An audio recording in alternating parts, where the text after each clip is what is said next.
Messieurs les ministres, cher Bruno, cher Jean-Baptiste, Monsieur le Président de la région Grand Est, cher Jean, Monsieur le Président de la collectivité européenne d'Alsace, cher Frédéric, Mesdames et Messieurs les parlementaires, Monsieur le maire, Messieurs les présidents de branche, Mesdames et Messieurs les présidents de départements et de régions, Mesdames et Messieurs les présidents des structures associées, cher Roger, chers amis. Cela faisait 2 ans qu'on ne s'était pas retrouvés, tous ensemble, physiquement, au même endroit. Nous en avions été empêchés par un virus et la pandémie qu'il a généré dans son sillage. Et je salue ce matin particulièrement la présence à ce congrès de nos 2 présidents des territoires d'outre-mer. Qui pouvait sérieusement imaginer que nos métiers seraient mis entre parenthèses par cette grande crise des flux de propagation, devenue crise des flux de circulation, et pour devenir enfin celle des lieux de réunion. On a dû tout fermer. Et attention, rien n'est encore gagné. Hier, je vous l'ai dit hier soir, j'ai reçu un appel du cabinet du Premier ministre pour m'indiquer son agacement sur le relâchement du contrôle du pass sanitaire dans nos bars, dans nos restaurants. Il faut, quoi qu'il arrive, continuer plus que jamais à respecter les gens barrières et le contrôle du pass sanitaire de tous nos clients. C'est la survie de nos entreprises qui est en jeu. Et je vous le dis, on ne pourra pas défendre ceux qui ne respectent pas les règles. Mais qui aurait pu imaginer aussi le vide engendré partout dans la fermeture de nos établissements et la privation intense que cela a représenté pour tout le monde. Surtout, faisons tout pour que cela ne se reproduise pas. En cela, nos activités ont montré leur caractère vital, plus qu'essentiel. Je suis donc très ému de vous voir tous ici, rassemblés, unis, dans cette bonne et belle ville de Strasbourg, pour notre rendez-vous annuel tant attendu. Cette émotion est d'autant plus forte pour moi que c'est la dernière fois que l'on se présente avec Hervé devant vous en tant que président confédéral.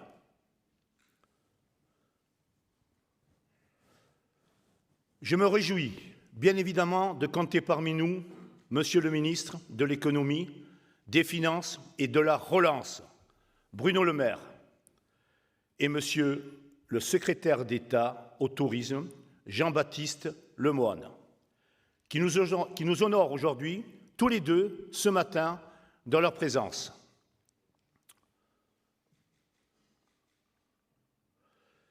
Ils auront compris, avant les autres, toute l'importance économique, sociale, sociétale de notre filière et de nos professions. Ils nous ont toujours soutenus avec force et abnégation pour garantir notre survie, quoi qu'il en coûte. Qu'ils en soient d'ores et déjà très sincèrement remerciés.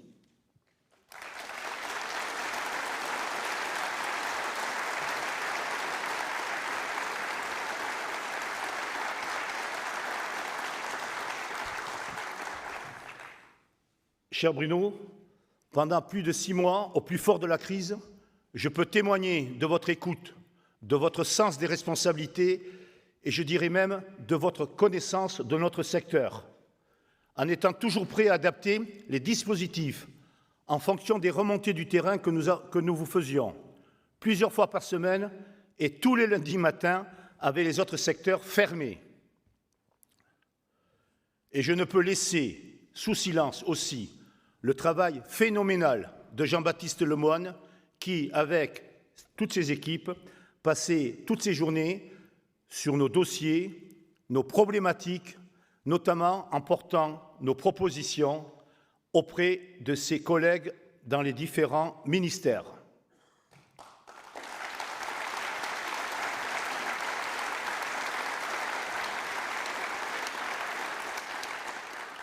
Je pense que le moment est aussi propice pour rendre un hommage à un être qui nous fut cher. J'ai nommé André Daguin. Je salue d'ailleurs sa mémoire et l'immense professionnel qu'il fut, notamment comme président confédéral. Jusqu'au bout, il m'appelait pour échanger, me donner des conseils. Merci à toi, André. Un petit message.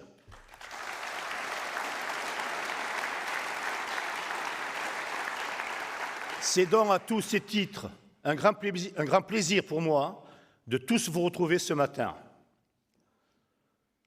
J'aimerais revenir tout d'abord sur les 2 années qui viennent de s'écouler. 2020 et la première moitié de 2021 furent des années terribles. Pas que pour nous, mais particulièrement pour nous, parce qu'il a été considéré comme un des principaux vecteurs de la propagation de l'épidémie. Notre secteur a été touché de plein fouet par la crise sanitaire.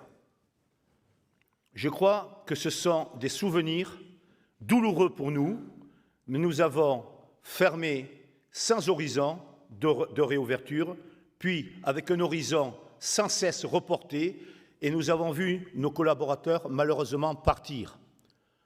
Beaucoup ne sont pas revenus. Beaucoup d'entre vous, avec un manque de trésorerie, ont frôlé la faillite. N'oublions pas non plus les conséquences psychologiques de l'inactivité. Certains, d'ailleurs, d'entre nous ont pu se laisser aller au désespoir.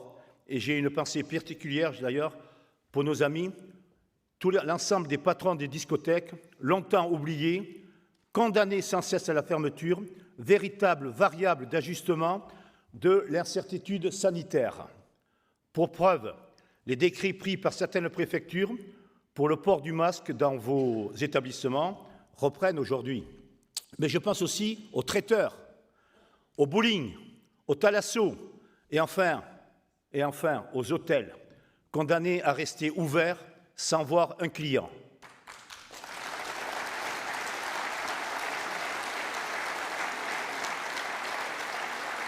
À l'UMI national, nous avons eu du pain sur la planche, car il a fallu organiser la survie de nos métiers et de nos établissements avec le gouvernement. Nous avons négocié, pied à pied, 7 jours sur 7, pour calibrer au mieux les aides et faire en sorte qu'il n'y ait aucun trou dans la raquette, bien sûr. Et l'État avait besoin de nous pour que les aides soient efficaces et adaptées à l'évolution des circonstances. Et nous avions de notre côté besoin de l'État pour ne pas disparaître. Je ne ferai pas une énumération fastidieuse de tous les dispositifs d'accompagnement qui ont été mis en place en faveur de notre secteur, puisque Hervé Bécab et Philippe Terbe vous ont listé ce matin précisément tout ce que nous avons obtenu dans le rapport moral de l'UMI.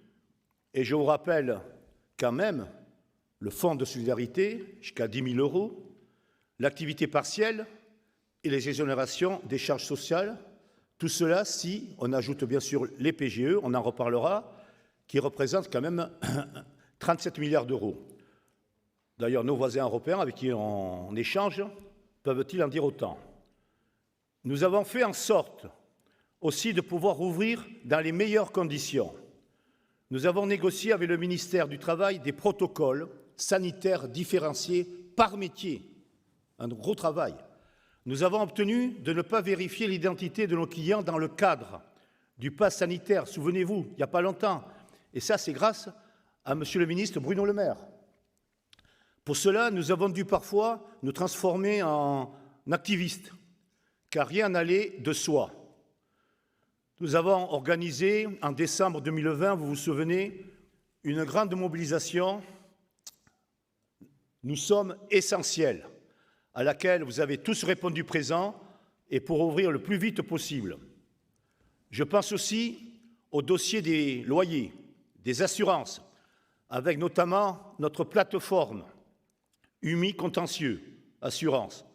Ces actions ont permis de mutualiser l'ensemble des réclamations et de faire bouger les assurances qui ont commencé, comme par hasard, à accorder des indemnisations amiables et surtout uniquement pour notre secteur. Là encore, nous avons fait bouger les lignes et ce n'est pas fini. Vous l'avez entendu hier soir avec Alain. Nous allons continuer à faire du lobbying auprès du gouvernement et des parlementaires sur la redevance audiovisuelle. Quelle absurdité de continuer à payer une redevance quand il n'y a plus de clients, nos chambres étant inoccupées.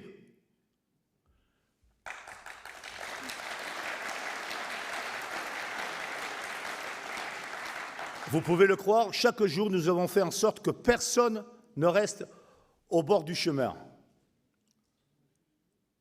Nous avons obtenu des mesures de soutien que beaucoup d'autres secteurs nous envient.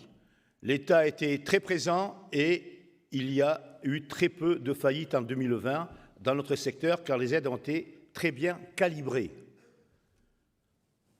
Et nous l'avons obtenu parce que nous étions unis, que nous avons su parler d'une seule voix et que vous avez su relayer toutes nos actions sur le terrain, au jour le jour, et nous faire remonter effectivement en temps réel tous ces problèmes, tous les problèmes que vous avez connus. Je tiens en particulier à saluer la justesse et l'énergie de Laurent Duc, de Thierry Grégoire, d'Hubert Jean et de Laurent Lutz. Dans ce combat, vous avez été formidables. Et tous les départements se sont aussi mobilisés comme un seul homme. Michel Bedu, tu as maintenu et développé la formation en cette période aussi ingrate. Et toi, Hervé, tu as été pendant cette crise sur tous les fronts, du matin au soir, 7 jours sur 7.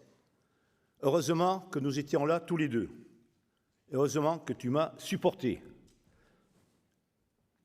Mais notre réussite la plus importante, c'est d'avoir su créer un électrochoc dans l'opinion publique. Cet électrochoc a opéré une vraie prise de conscience. Les Français ont, en effet, ils ont pris conscience du poids et de l'importance du tourisme, importance économique qui est essentielle quand on s'est rendu compte que les touristes étrangers avaient effectivement déserté notre pays, mais aussi importance capitale pour le maintien du lien social. La convivialité, la rencontre, la détente, l'amitié, toutes ces facettes du lien social, ce sont nos établissements seuls qui en sont les garants. Bars, cafés, restaurants, traiteurs, hôtels, discothèques, bowling, thalasso, et tout cela est la vie. Mais assez parlé du passé, nous devons maintenant regarder devant nous, car il nous reste encore beaucoup de chemin à parcourir pour nous relever.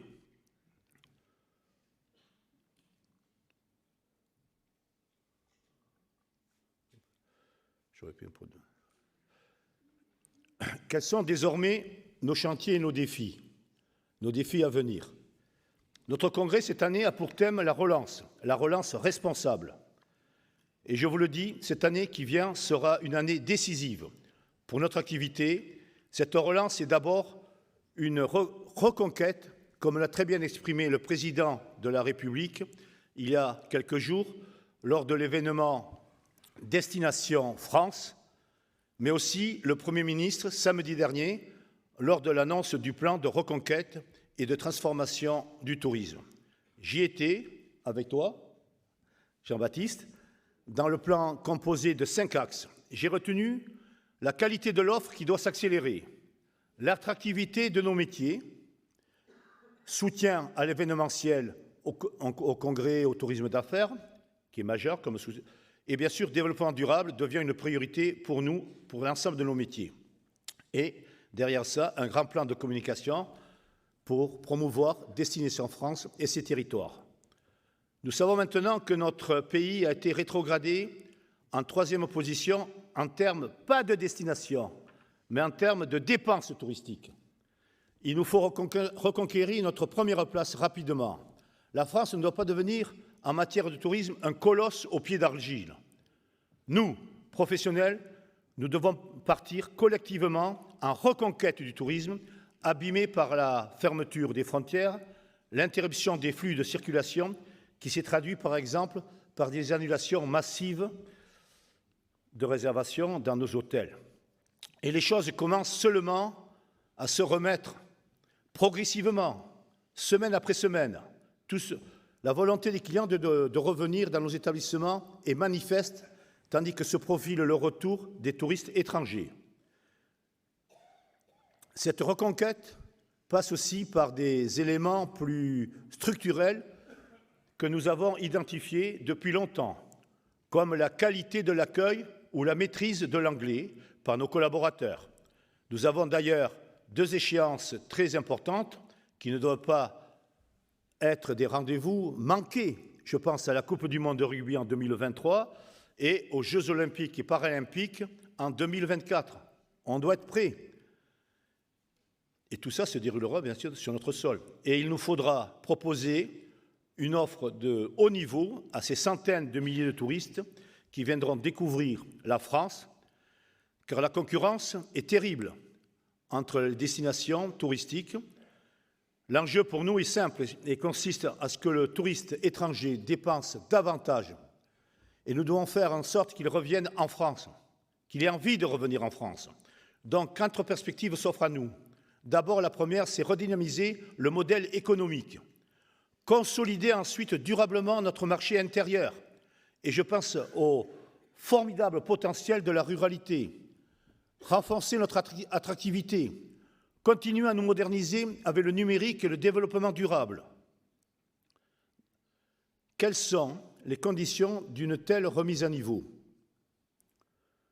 Notre priorité à tous, c'est désormais le désendettement, car il va nous falloir à nouveau investir. Oui, Monsieur le Ministre, je sais que vous n'êtes pas favorable aujourd'hui, et on est là pour tout se dire ce matin. Il y a une grosse attente des professionnels pour aménager les conditions de remboursement des PGE.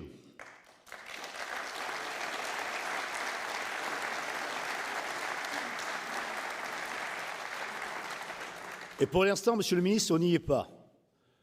Vos services nous expliquent que notre pays est prisonnier du droit européen, qui vous interdirait juridiquement d'allonger la durée des PGE.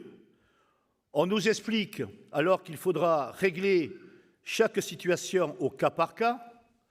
En clair, cela revient à mettre chaque établissement en difficulté et à la merci de son conseiller bancaire qui seul pourra décider d'étaler ou non le PGE.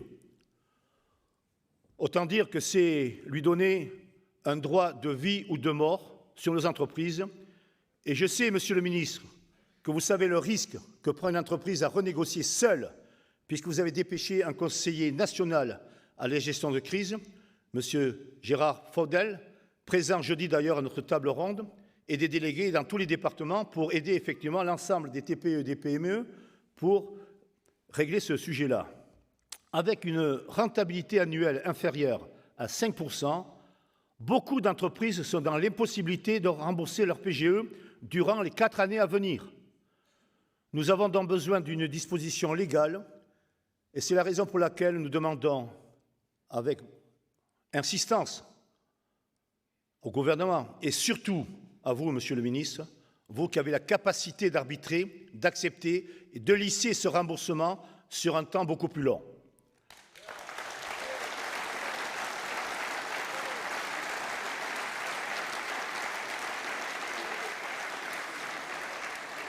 Et derrière ça, je crois que les entreprises, l'État et les banques, on a tous à y gagner. L'autre priorité du secteur, c'est le recrutement. Entre février 2020 et février 2021, notre secteur a perdu 237 000 salariés. L'emploi avait été déjà notre thème de congrès en 2016 puis en 2018. Aujourd'hui, en sortie de crise, ces problèmes de recrutement sont encore plus spectaculaires. Il nous manque aujourd'hui 30% de salariés dans nos métiers. Avant la crise sanitaire, On peut estimer que le déficit de personnel se limitait à 15%. Il a donc doublé aujourd'hui. Quelle industrie peut décemment fonctionner avec seulement 70% de ses effectifs? Surtout quand il s'agit d'une industrie à forte intensité de main-d'œuvre. Des restaurants refusent des clients tous les jours. Et cette situation, si elle s'enquiste, risque de bloquer les transmissions d'entreprises dans notre secteur. Déjà, des affaires très viables ne trouvent pas de repreneurs. Cela me désole de voir autant de richesses partir en déshérence. Nous avons un énorme effort pour rendre nos métiers plus attractifs. Il n'est pas normal que tant de serveuses, de serveurs, de réceptionnistes, de personnel d'étage ne soient pas revenus travailler, ils ne sont pas revenus bien sûr travailler après le confinement, dont nous leur offrons aujourd'hui peut-être des conditions qu'ils méritent. C'est un point décisif à améliorer dans les années qui viennent. Oui, nos métiers sont durs, mais ils ne doivent pas être invivables. La campagne nationale de communication que vous défendez, Monsieur le ministre, devra redonner envie aux gens de retrouver nos métiers. Nous aurons pendant notre congrès des tables rondes autour de l'emploi, de la fidélisation et de la formation, que ce soit dans les écoles hôtelières, les CFA, et on s'aperçoit que 18 mois après l'entrée des élèves dans l'entreprise, une grande majorité d'entre eux ont quitté le secteur. Tout cet argent en formation investi, c'est en pure perte, c'est vraiment dramatique. Il faut réagir avec vigueur et nous n'avons pas crainte de dire certaines vérités, même si cela a provoqué un tollé. Il faut améliorer les conditions de travail, valoriser notre métier, valoriser nos salariés. Et pour cela, nous avons besoin de l'aide de l'État. Le salaire n'est pas le seul problème. Même si la profession consent à de substantielles augmentations, sans régler des problèmes aigus comme celui de la coupure, des week-ends, retenir nos salariés restera une gageure. Nous ne nous interdisons pas aucun sujet. C'est tout l'objet de la négociation qui est actuellement en cours avec les syndicats de la profession. Même si les syndicats de salariés nous font des propositions irrecevables, cela ne doit pas empêcher l'UMI d'aboutir rapidement et d'être l'exemple exemplaire en la matière. Parce que si l'UMI n'est pas exemplaire en la matière, qui le sera? Nous préconisons aussi une relance responsable. Pourquoi responsable? Le monde change. Nous allons devoir, nous aussi, changer notre mode de fonctionnement pour répondre aux enjeux du réchauffement climatique. Nos professions sont très sensibilisées déjà pour lutter contre le gaspillage alimentaire. Nous en faisons déjà beaucoup, mais nous devons systématiser les bonnes pratiques, développer l'aide aux plus démunis en nous rapprochant des associations, développer la consigne qui permettra de réduire nos déchets. Notre politique d'achat doit être repensée, tout comme notre maîtrise énergétique. Notre transformation numérique va nous aider. Ce sera une étape décisive pour nos entreprises et contrairement à ce que l'on peut croire, la digitalisation de nos entreprises est un outil complémentaire à nos ressources humaines bien sûr. J'en profite à ce titre pour saluer l'agilité des restaurateurs qui ont su s'adapter pendant la crise en convertissant leur établissement en restaurant fantôme pour faire de la livraison à domicile. Et le sens de l'intérêt général des hôteliers qui ont mis à disposition leurs chambres d'hôtel pour les personnels soignants, les routiers et les sans-abri. Merci à eux.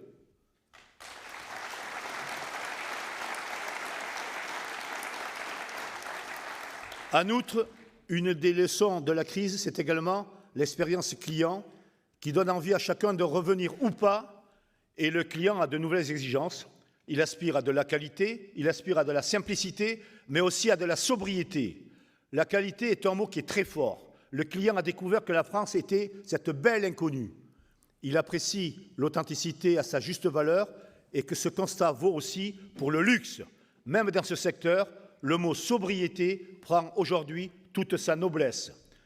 Dans le tourisme d'affaires, il en va aussi de même. Cette expérience client se digitalise, qu'il s'agisse du choix du restaurant, du menu, des prix, de la réservation ou de la livraison à domicile, de la notation, tout passe désormais par le net.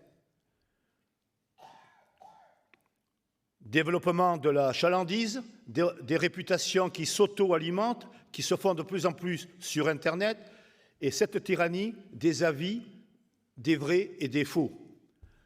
Nous devons, nous, développer online, créer des sites Internet pour nos hôtels-restaurants, avoir une stratégie en matière de réseaux sociaux, voire nous associer à des influenceurs spécialisés pour gérer cette nouvelle donne.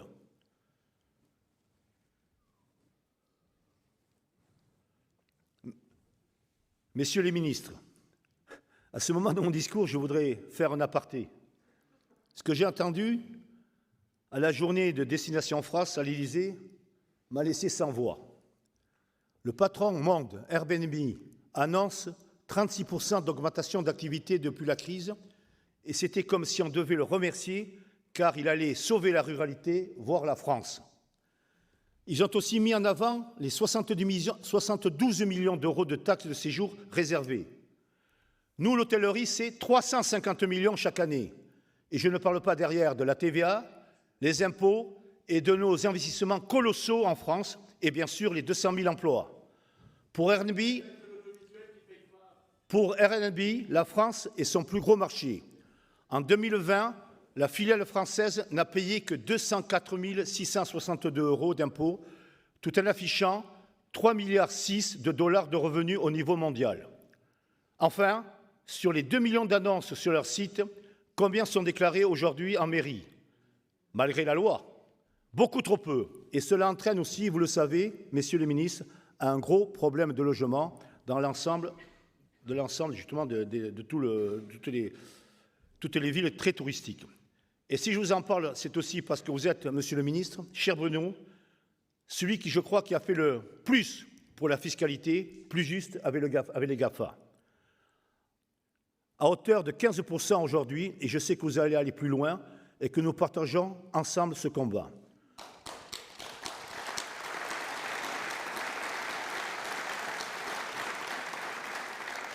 S'il n'y a pas une réponse sur ce sujet-là, si nous ne devons pas avoir les mêmes armes et les mêmes règles, et si on veut maintenir nos entreprises, il faut vraiment en urgence régler ce sujet qui, pour nous, est devenu vraiment une concurrence déloyale absolument incroyable.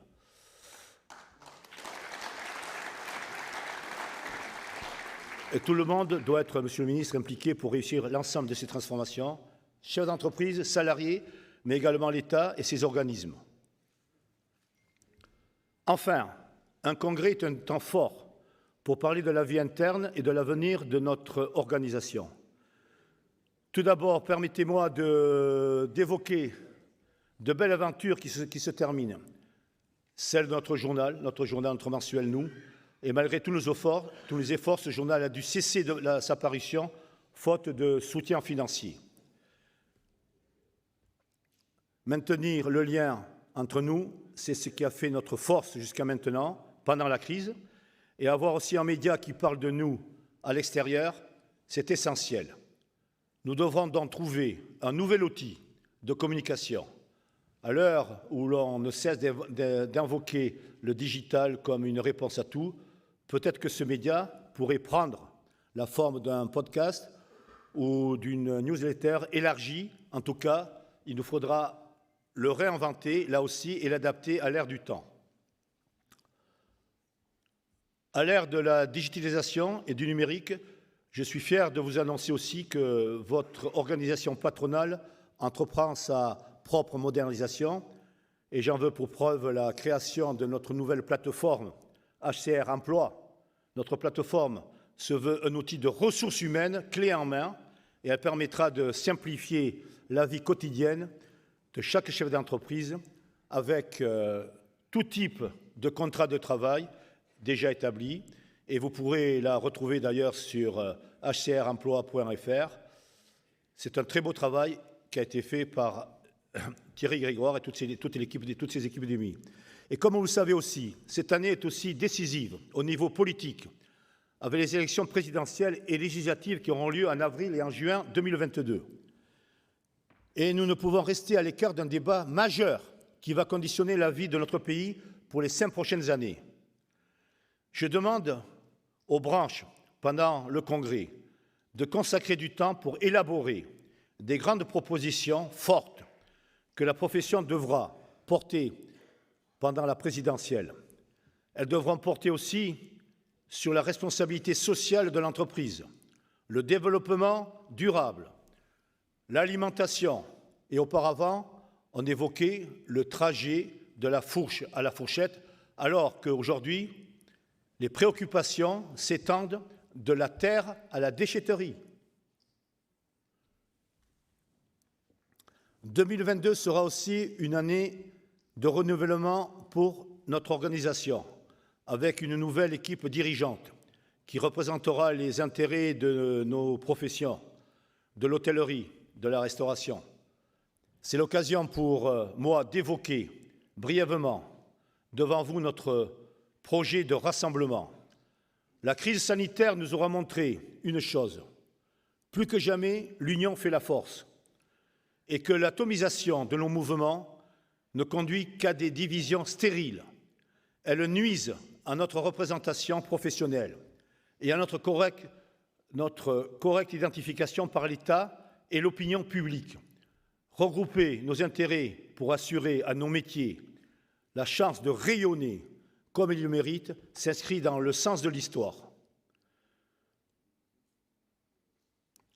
Le plan de reconquête du tourisme illustre parfaitement la nécessité de se rassembler sous une nouvelle entité. Avant, les pouvoirs publics faisaient la part belle à l'industrie car elle était effectivement beaucoup mieux structurée, organisée et beaucoup mieux représentée. Il suffit de voir dans l'Interpro. Aujourd'hui, tous les secteurs ont la volonté de se regrouper. Et nous allons en débattre d'ailleurs entre nous très rapidement. En redonnant toute sa visibilité au tourisme, nous devons rééquilibrer les choses. L'industrie a eu son plan d'investissement avec France 2030 et nous avons, nous aussi, le nôtre. Et cette réussite, nous la devons au fait que nous avons su nous imposer comme l'interlocuteur unique des pouvoirs publics pendant cette crise. Il faut maintenant aller plus loin et inscrire dans la durée ce rassemblement historique. Nos métiers le méritent, vraiment, je crois. Je l'appelle de tous mes vœux. Donc rendez-vous en début janvier pour effectivement valider ou pas cette décision. J'aimerais vous dire une dernière chose. À l'heure où des millions de personnes ne savent plus pourquoi elles se lèvent le matin, les métiers de la restauration et de l'hôtellerie sont des remparts à la perte de sens de notre époque. Ce sont des métiers de savoir-vivre, des métiers de contact et de précision, où l'humain est présent à chaque instant. L'exigence aussi, ce sont des métiers nobles, mais aussi des métiers de passionnés, des métiers d'acharnés. Nos métiers méritent un avenir radieux. Nous devons faire en sorte qu'ils puissent s'exercer dans les meilleures conditions. Nous devons attirer les jeunes talents et continuer de viser l'excellence et le plaisir qui nous attend des fois unis autour de l'hospitalité et de la table. Osons ici le réaffirmer avec force.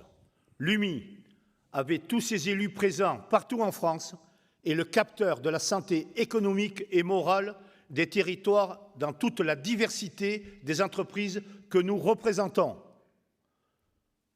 Devant vous tous, rassemblés, j'ai le plaisir d'ouvrir ce 69e congrès de l'UMI.